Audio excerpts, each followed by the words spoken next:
Le 20 novembre dernier, tout le secteur artistique s'était rassemblé suite aux mesures draconiennes prises par la ministre de la Culture, Fadila Lanan, pour réduire le budget alloué aux arts de la scène. C'est déjà des budgets absolument ridicules, c'est une dringuée, et diviser une dringuée, c'est vraiment la misère totale.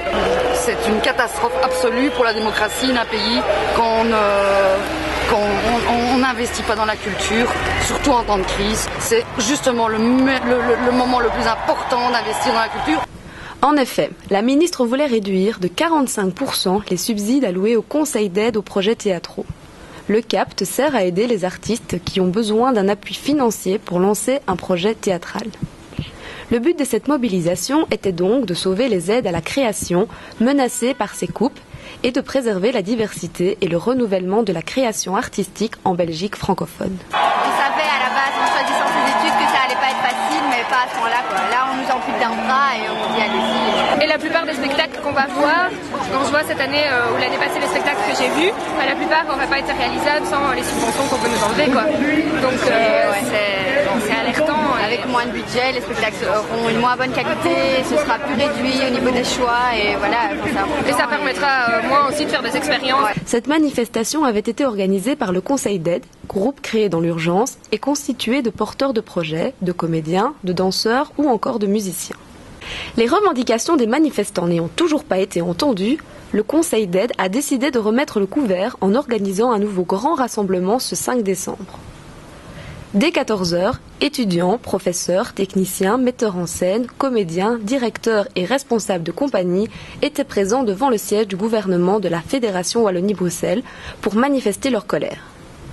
Plus d'1 millier de personnes, dont l'UNICOF, ont fait entendre leur voix contre l'austérité culturelle. Entre les bruits de casseroles et les cris d'indignation, les acteurs ont exprimé tour à tour leur incompréhension et leur indignation. C'est un pays qui est en train d'annoncer ses choix et qui est en train de nous dire que la culture ne l'intéresse pas tant que ça.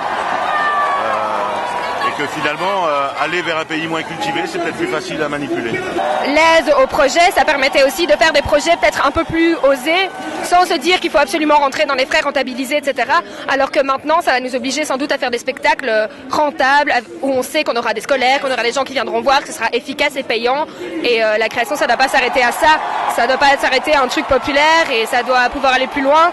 Et ça risque de nous enlever cette chance-là, de nous enlever toutes ces subventions, quoi. Et surtout les jeunes qui sortent, qui sont en groupe, qui sont encore dans une ambiance de création, qui connaissent encore rien, qui ont plein d'ébullitions, plein de choses à raconter, c'est eux qui vont être privés. La veille de la manifestation, la ministre annonçait que le budget ne baisserait plus que de 13%, conservant ainsi le niveau de financement de 2012. Fadila Lanan a peut-être modifié sa loi ou changé d'avis, mais ça ne suffit pas. Ça ne suffira pas et la lutte doit continuer et c'est tous ensemble, tous secteurs confondus, qu'il faut lutter pour arriver à contrer l'austérité. L'avenir, ça dépendra de si on lutte ou pas. Ça dépendra de la lutte. La preuve ici, on l'a fait reculer. On a obtenu une petite victoire, mais ça peut être repris demain. Donc autrement dit, le peu qu'on avait pu gagner depuis 10 ans, qui permettait à la plupart de ses camarades de subsister, de survivre dans les interstices, en se débrouillant, fallait jongler, mais on savait s'en sortir. C'est fini ça. Maintenant, même ça, on ne permet plus. Donc, l'avenir, ça dépendra de la lutte. Moi, ce qui me rend optimiste, c'est on est sur une pluie battante, vous avez vu le monde. Et je ne sais pas, j'étais là à la première manif avec le corbillard.